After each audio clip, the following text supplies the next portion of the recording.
This is about to be a tough one. And I know I'm going to cry. I know I'm going to cry. And I'm going to hate that I'm going to cry. But I've been trying not to cry about this situation all day. And I don't personally give a fuck if people don't agree with me.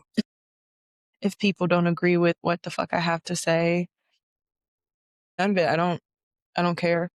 I really don't. My attitude towards all of this is completely changed since I recorded. So I guess let's go.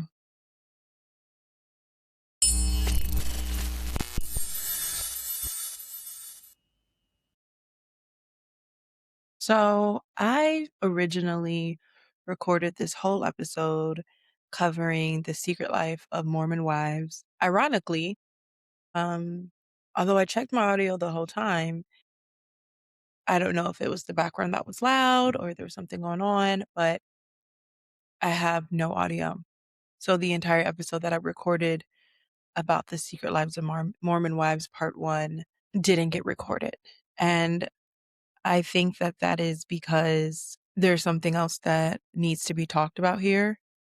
And you guys are probably not going to like my opinion. This is going to be really hard for me to say. As a lot of you have seen unfold throughout this week, the new season of The Bachelorette was getting ready to be released.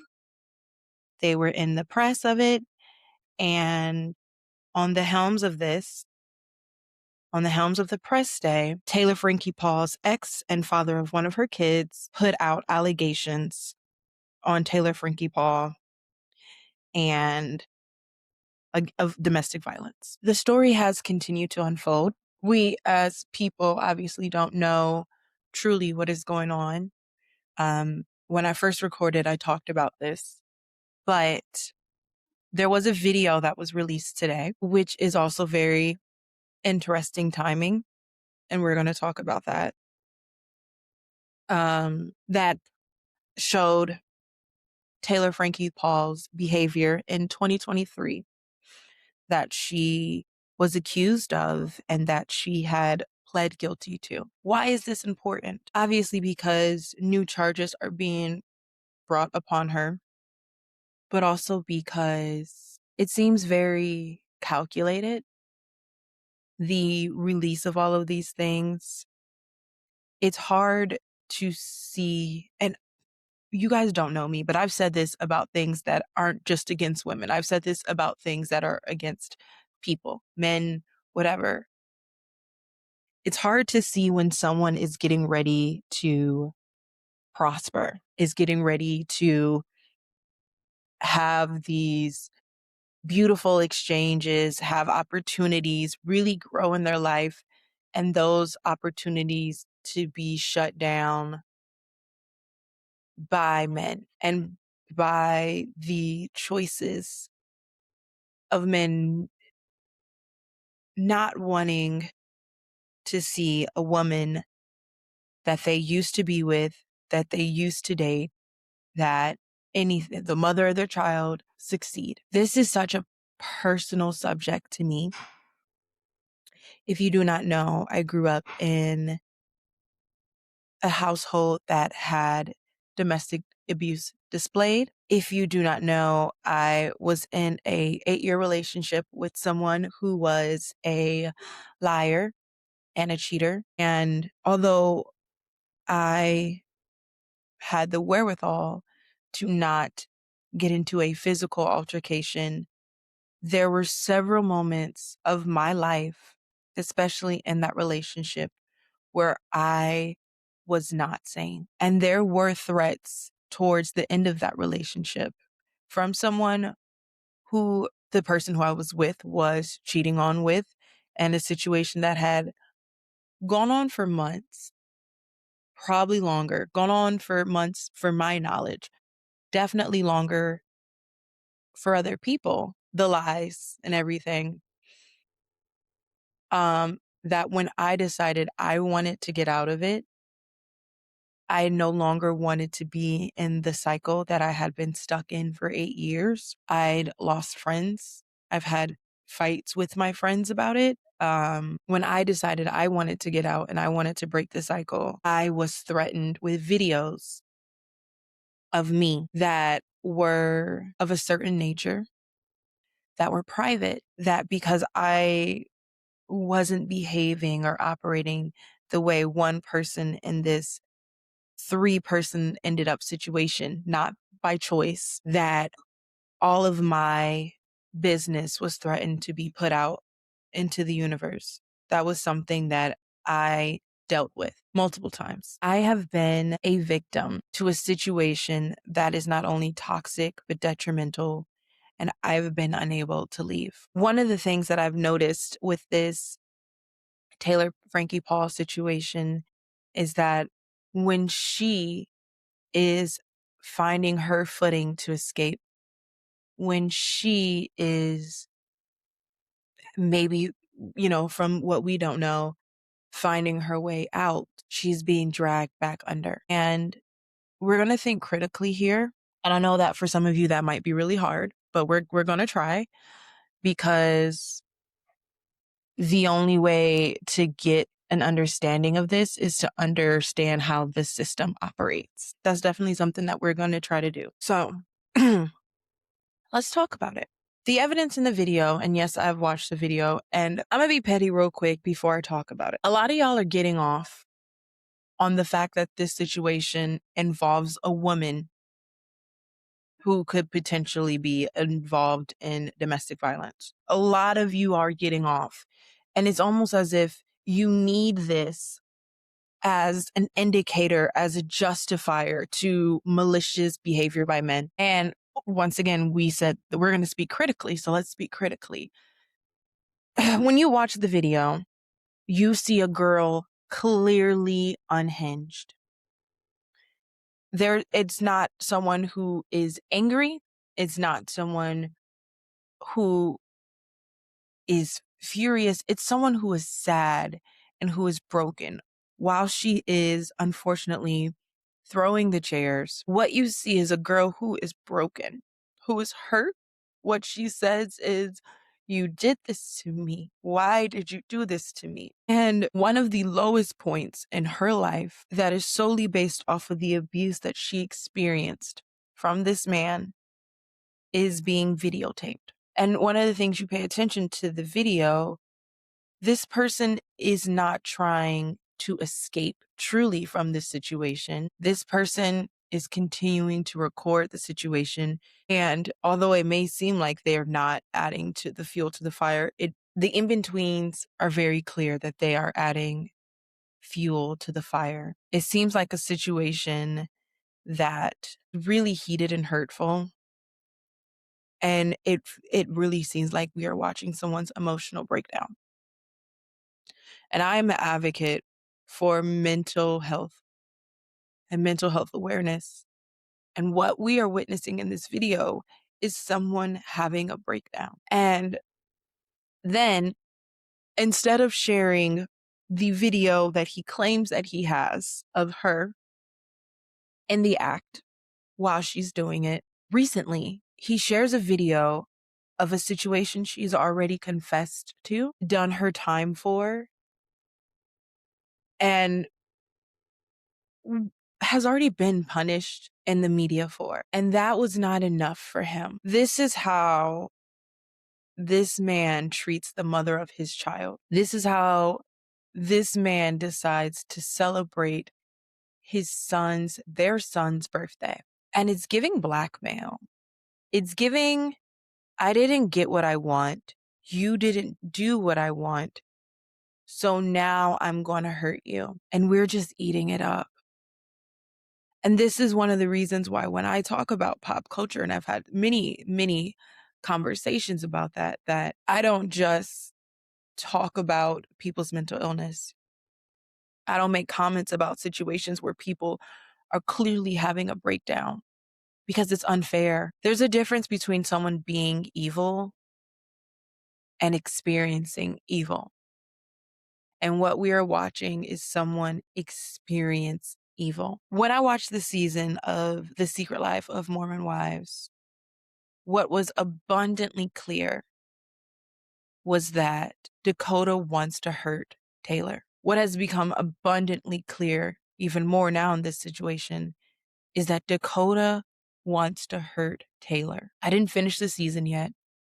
Originally, I was recapping only the first part, but when you get to the end, you see how many times Dakota has hurt Taylor.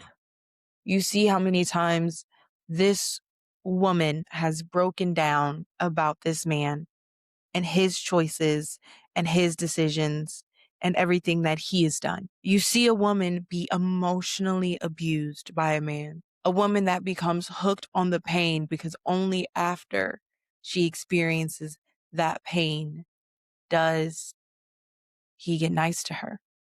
Does he tell her he loves her? Does he give her the thing that she's been looking for from him the entire time? Dakota has lied from the start of their relationship till the end of it. Dakota has cheated from the start of their relationship till the end of it.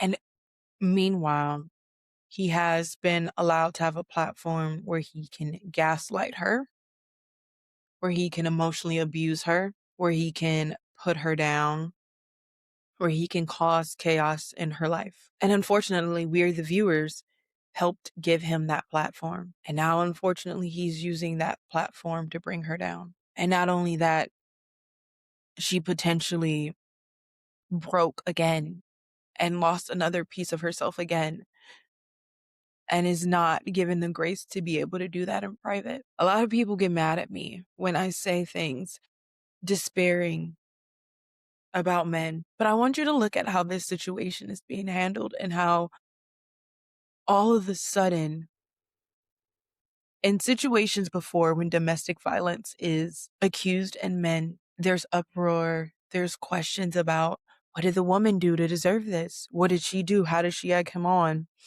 But when it comes to a situation with a woman, it's she's wrong. There is more. We as a society are taught to excuse men's behavior. A man can get away with doing almost anything. Look at our current government. Look at who runs it. Look at the convictions of the people who are running our company, our country right now, running our country right now. Not canceled, not made to stop, not made to no longer continue his journey. But when a woman shows humanity, when a woman shows a reaction to extreme emotional abuse and maybe physical abuse, there is stories that Dakota was physically abusive to her or to someone in the past. We pounce. We don't give the same grace. We don't give the same time for understanding. We're looking at Epstein files right now that depicts the most deplorable behavior, and we still won't hold those people accountable. But what we're asking right now is a girl from Utah that we watch on our TV screens to bear the brunt force of this situation and of all domestic violence situation. Because what men want to do right now is say, see, look, it's women too. They want to take the blame away from them. I grew up in a household that had domestic violence, and I don't talk about it a lot. And I witnessed things that were the worst things I could ever imagine happen. And I saw the way that it breaks people down, the way that it destroys your life. I watched my mom's life be destroyed systematically, not just physical abuse, but abuse of all kinds. I watched it. And then I experienced it myself with emotional abuse. And I watched me lose every single ounce of myself to a man who said that he loved me, but hurt me and lied to me and found loopholes and excuses and reasons to why he did it. And that is what I'm seeing right now. When I was recording this earlier, I said that The Secret Life of Mormon Wives showed exactly why choosing your partner is so important. And we We don't always grow up with the best pickers. I pick the wrong people all the time. I picked the people that hurt me. I picked the people who didn't love me. I picked the people who gaslit me for so much of my life. There's no words to talk about how much time it took to bring myself back. How many things that I did, how many friends that I've lost, how many parts of my life that I can never have back. My 20s, my teenage years. And when I tried to speak out for what happened to me, I was attacked. I was attacked for why am I bringing it up? Why am I attacking the people who set out to hurt me? Why am I telling my story? I kept it all in. But I've been a victim of men wanting to hurt me. And when I see Taylor Frankie Paul, that's what I see. Some of you are going to be like, well, that's just projection. It could be. But I'm generally good at assessing a situation and watching on a public forum men on reality TV right now try to bring down women like it's a sport has been one of the hardest things for me to watch. And this goes back to when we were covering Traders. And Rob was applauded for how well he deceived and brought down women, how well he got women to believe in him, to trust him, and then betrayed them. And that's the scariest part about all of this. And I really want us to all pay attention to that,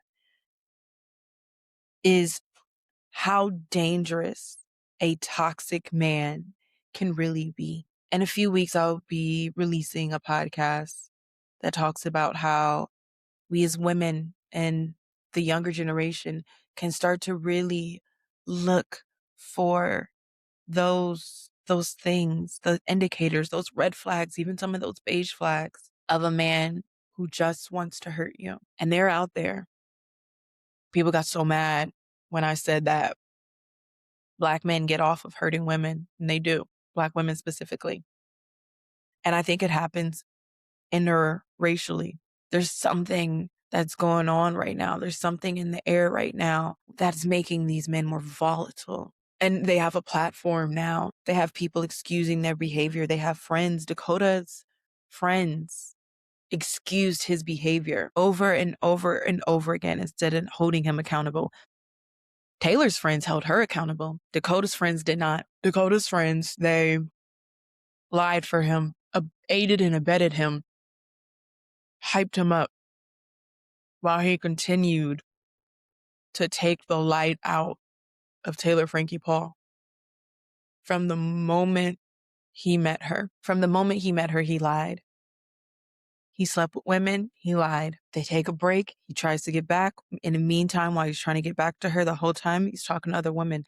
That is psychological torture. Anyone who's been through any kind of breakup knows that how bad that is. But imagine that. Imagine you wake up one day and you think that this text message, that this person that says that they love you is real.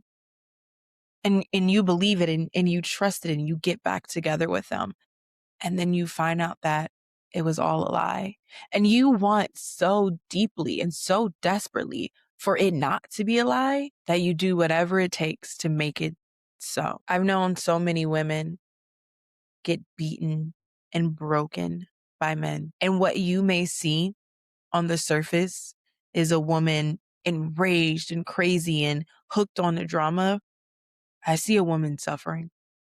I see a woman consistently trying to find a way out, but not really sure how to do it. Interestingly, the only person that has lied in the situation between Dakota and Taylor from the beginning is Dakota. When it hurts, when it's terrible, when it's ugly, Taylor has said her piece and she spoke the truth. That's what she's known for. Owning her shit, whether it's hard or not. There was a comment on the Vile Files and on social media that whenever Taylor's about to win, Dakota sabotages all of her chances. He picks fights with her to piss her off, to hurt her so she doesn't go do things. He emotionally abuses her. The hard part is that there are also a lot of studies that show that women who are abused physically or just emotionally eventually abuse back so that they can feel powerful, so they can feel like they have something, or just simply because they go so insane. There was a situation once. A man knew that I was broken because of the situation with the lying, cheating ex. Knew that I was broken and used that to inch his way into my life. Knew that I was lacking love and I was feeling unloved in every aspect of my life. And I walked away from the thing that I thought loved me the most. And he used that. He made promises of a family, of security, of a friendship that would stay. And then he did it. And I did things that I am not proud of. And I broke down so many times of the mental gymnastics about the things that were promised to me, that I was being made to feel crazy. And I remember I called the suicide hotline, and I thank the universe every day for them, for all that they do, for all that they do for people, for all that they do for everyone out there who needs help. I was feeling so low and so, I don't even know if I have the words about a situation that I felt like I was being crazy and everybody else was telling me that I was being crazy. And I talked to someone, and this has stuck with me since it happened in like 2016, 2017.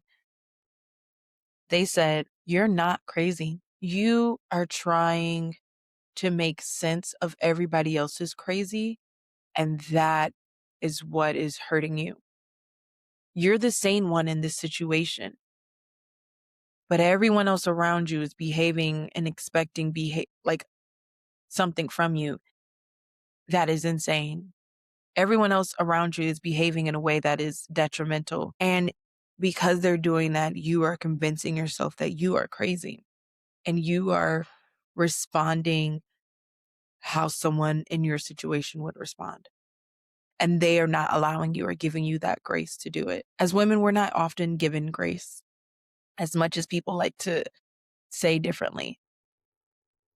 Look at the Blake Lively situation.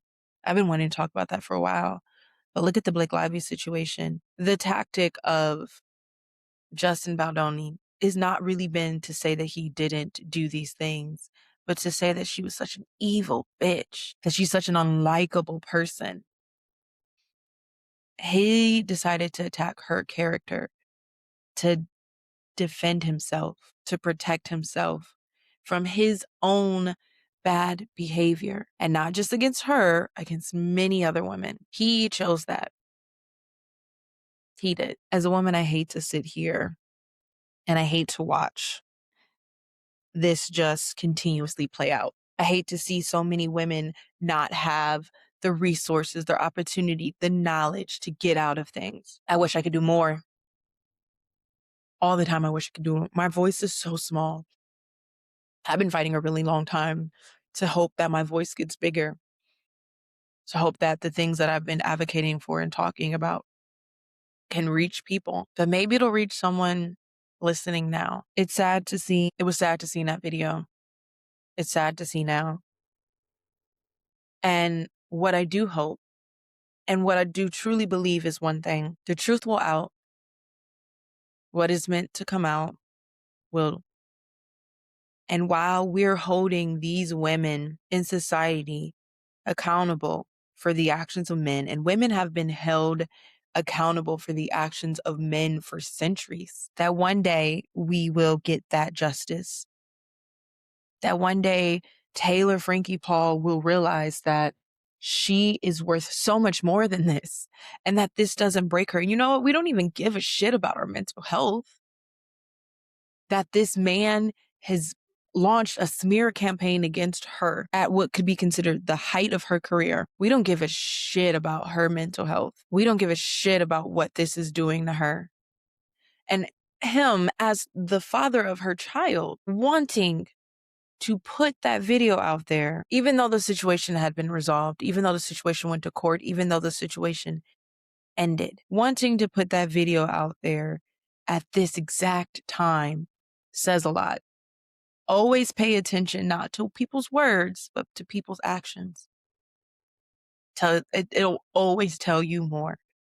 when people are doing something, why they are doing something, how they are doing it. This is direct information that Dakota is feeding to TMZ. This is him searching out ABC to tell ABC that she's not ready. This is him trying to ruin her at every single moment. I don't know what goes on in behind closed door, and I imagine that Taylor plays some part in that. I won't pretend that at all.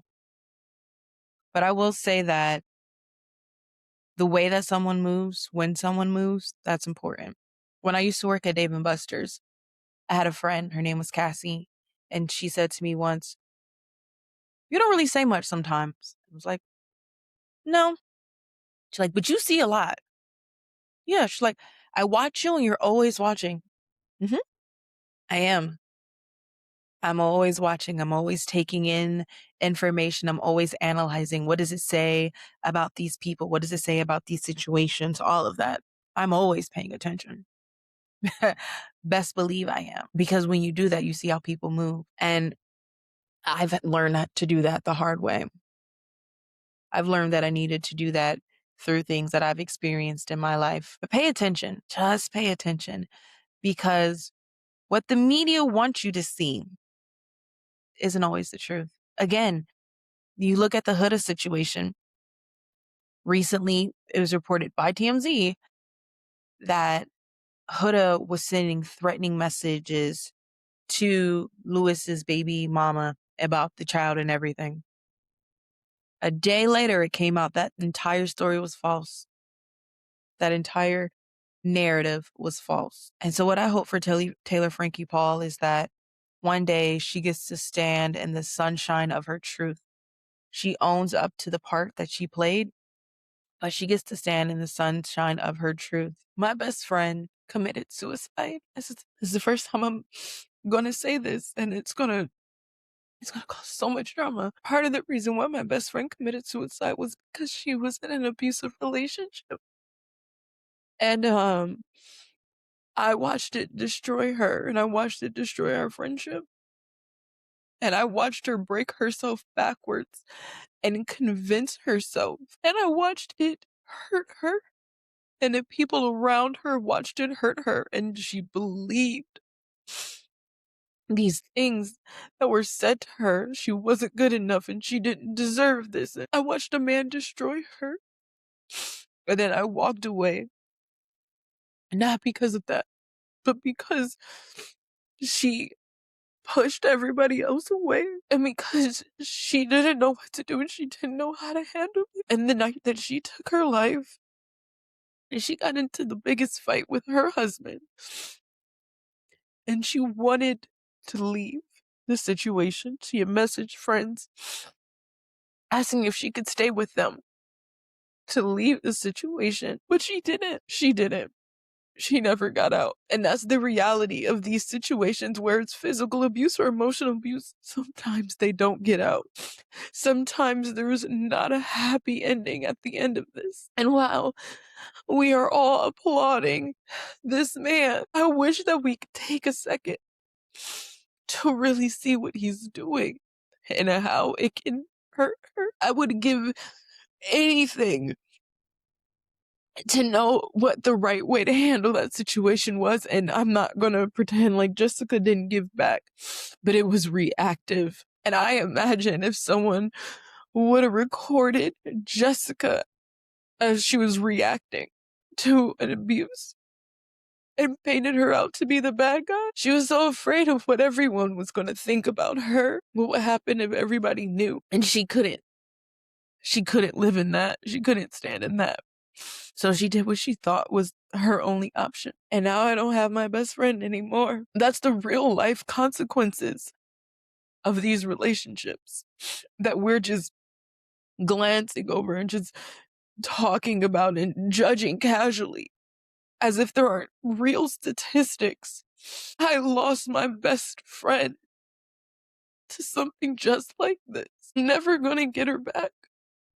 And watching it on TV, that was hard. And I didn't even really understand it until now. To all the women who are in situations like this and who are going to feel judged, just know I don't judge you. I see you and I see what you're struggling with and I see your pain and I see how hard it is and how hard you're trying. And I need you to know there is 100% another side. There is an other side to this. There's an other side to the pain and you can survive it. And it may feel like your whole world is falling apart, and it is. I've had to rebuild my entire life without my best friend, and I've had so many people walk away from me, knowing that I'm at the lowest point in my life, knowing that I checked myself in for suicide and not caring. People don't like messy, especially when it is with women. People will stick around for messy with men. People I do a lot of stupid shit for messy with men, but they do not like messy with women. And people will leave you when you're at your lowest like that because they don't know what to do and they don't know how to handle it. But to everyone who is listening to this and who is in a situation, whether it's domestic abuse or emotional abuse or whatever, just a cheating, toxic cycle, you can break it. I did. I walked away and I didn't think I was ever going to love again. And although I'm not dating now, I know one day I will. I know one day I will find the people who are meant to be with me. One of the hardest days of my life was walking away from him because I loved him. I thought that he was my soulmate, and I realized I was wrong. And I had to bite the bullet, and my life was not easy after that.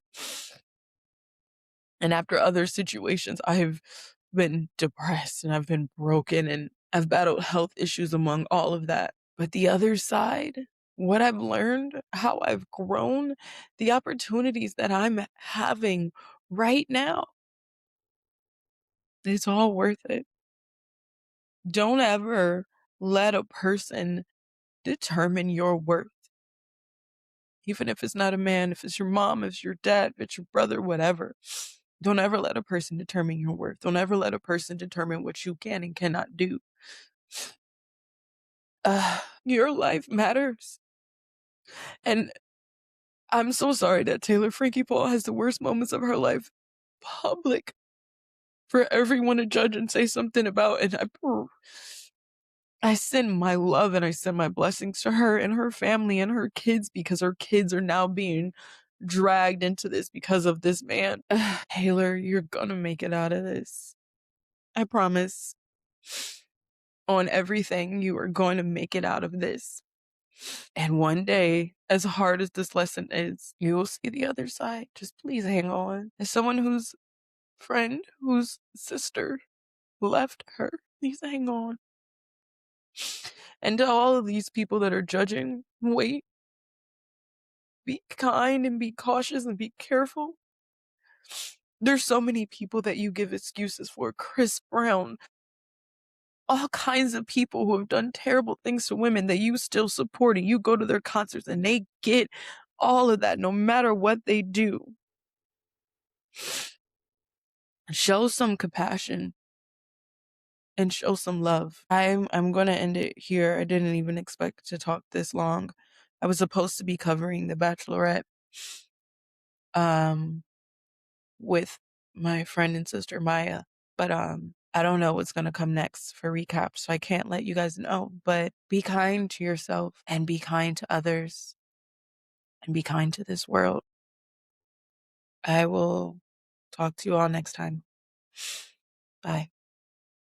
And that That changes what you say everything. instead of saying I can't afford it or it's too expensive. Because first of all, technically, you probably could afford it. If you have a credit card, if you have a debit card, if you have a little extra, if you want to go sell something online, like you technically could, and you don't want to exactly. You don't want to reinforce that belief that you can't, but that doesn't mean you have to go. Just say that is not in alignment with where I'm putting my money right now. So focus in on like what are your language, what are your beliefs, because that's going to tell you where your subconscious mind is at. Like the things that just come out of your mouth, without you thinking about it are what your subconscious beliefs are. Those are the neural pathways that are just running on automatic mode without you having to consciously be aware of what you're doing. And by changing your language and like taking that moment of pause, you're going to Mhm. create new neural pathways that are in alignment with the abundance money mindset that you want to create. And you're going to Mhm. start quieting that scarcity money. Yeah.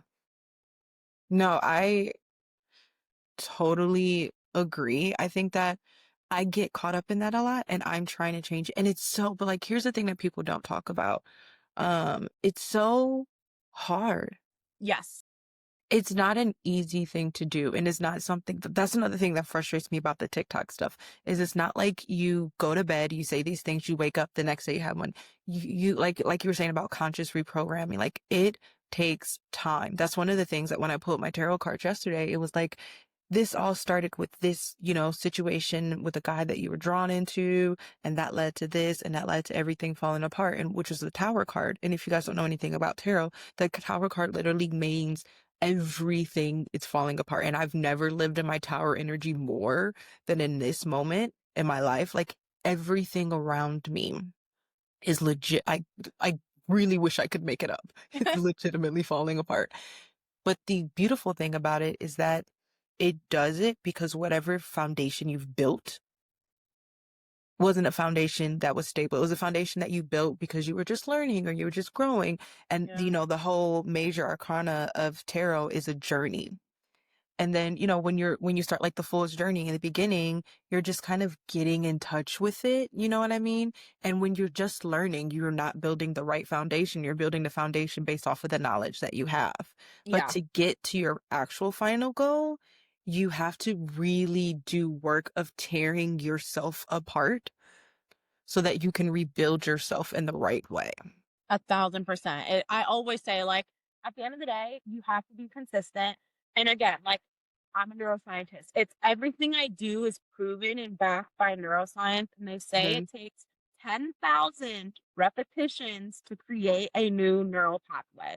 So Hmm. you have to be on it. And that's why I love coaching and like why that's where I see the power in long term coaching because a lot of people need that accountability. A lot of Hmm. people need that support to be able to check in with someone every single day and be like, I've done the things that I need to do, and this is what I'm struggling with today. This is what I'm doing good with, and to continuously keep it on the top of your mind. That's also why at most of my like courses, my main course, Rewire for Rich, gives subconscious reprogramming tools, and it's 21 days because 21 Hmm. days to start building a new neural connection, you need at least 21 days to do that.